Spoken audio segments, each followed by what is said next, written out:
Bonjour, merci d'être venu. Le secrétaire général et le Premier ministre vont commencer avec quelques brefs propos et après seront contents de prendre quelques questions. Monsieur le secrétaire général.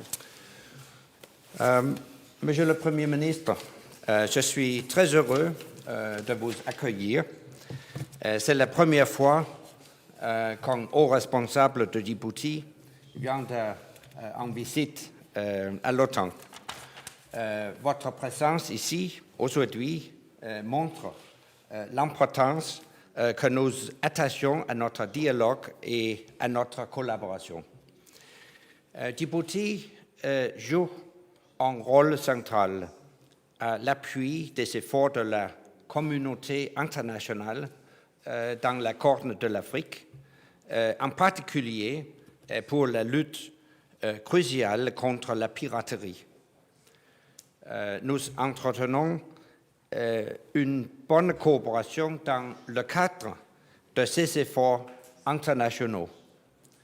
À Djibouti, l'OTAN dispose déjà d'un officier de liaison pour assurer une coopération efficace entre toutes les parties concernées par les activités de lutte contre la piraterie.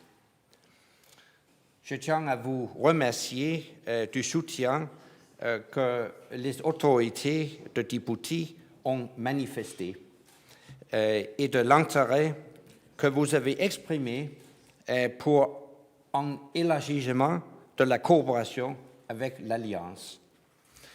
Cette année, nous avons enregistré des progrès considérables dans la lutte contre la piraterie. Et c'est grâce à un véritable effort international qui a réellement été suivi des faits. Le nombre des actes de piraterie a fortement diminué en 2012 et aucun bateau n'a été attaqué par des pirates au cours des 6 derniers mois. Pourtant, il ne faut pas baisser la garde. La communauté internationale doit poursuivre ses efforts et sa coopération afin que les progrès réalisés ne soient pas compromis. Le soutien de Djibouti sera très important à cet égard. C'est pourquoi je vous remercie, Monsieur le Premier ministre, de votre engagement et je me réjouis à la perspective de poursuivre la coopération pendant les années à venir. Merci. Vous avez la parole. Monsieur le secrétaire général, comme vous savez, je suis ici dans le cadre des relations d'une visite à Belgique, d'une part pour la signature d'un accord sur le dessalement de l'eau de mer. Cet accord que j'ai signé avec le commissaire au développement avant-hier concerne quelque chose de très important pour nous, parce que l'eau est quelque chose d'essentiel et Djibouti en avait besoin. Aujourd'hui, l'Union européenne nous a aidés pour finaliser cet accord et je suis ici dans ce cadre-là. J'ai voulu profiter de l'occasion qui m'est offerte pour rencontrer aussi les autorités belges, la visite auprès du ministre de la Défense que j'ai effectuée hier, aussi avec, tout à l'heure avec le président de l'Assemblée, et surtout la visite auprès de Mme Ashton, le haut représentant de l'Union européenne.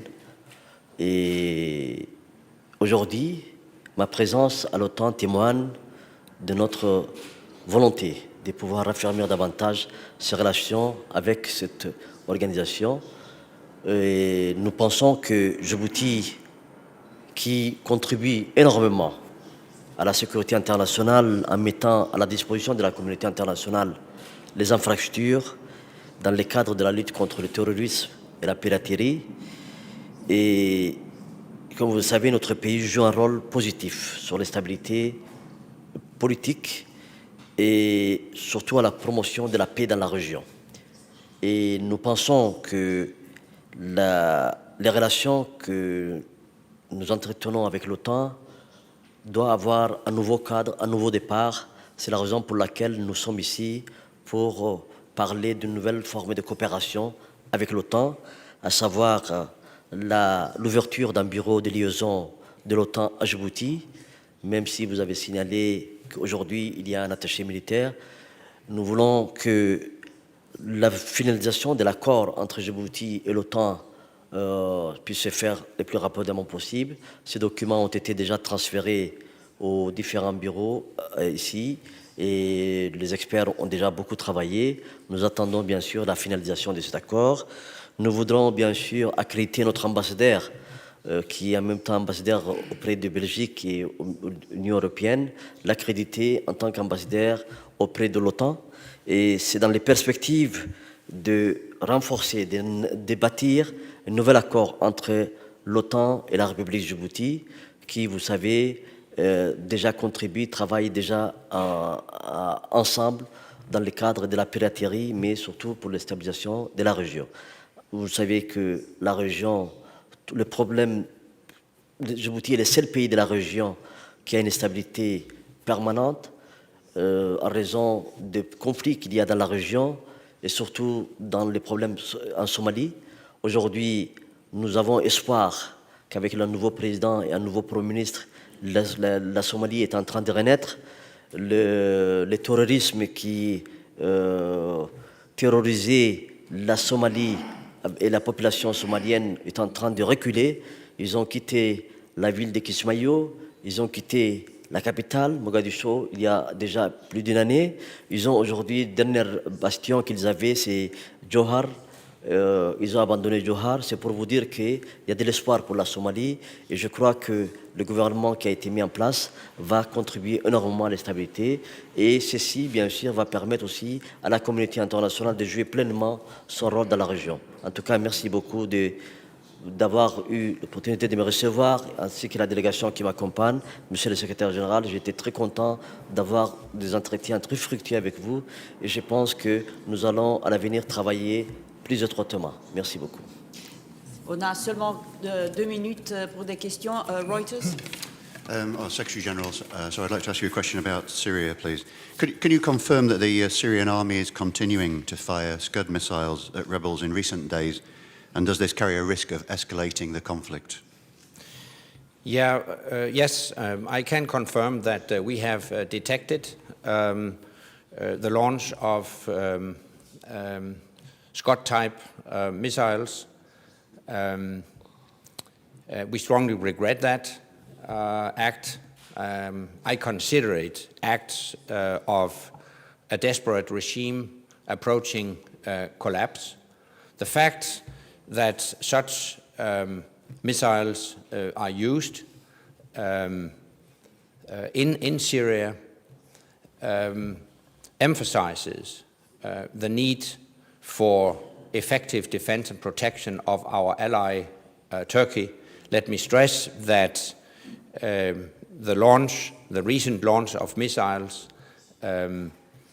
has not hit Turkey's territory, but of course there is a potential threat, and this is exactly the reason why NATO allies decided to deploy Patriot missiles in Turkey for a defensive purpose only, but with the aim to ensure effective defense and protection of the Turkish population and Turkish territory. Merci. Je vois qu'il n'y a plus de questions. Joyeuses fêtes. Happy holidays and see you in the new year. Thank you.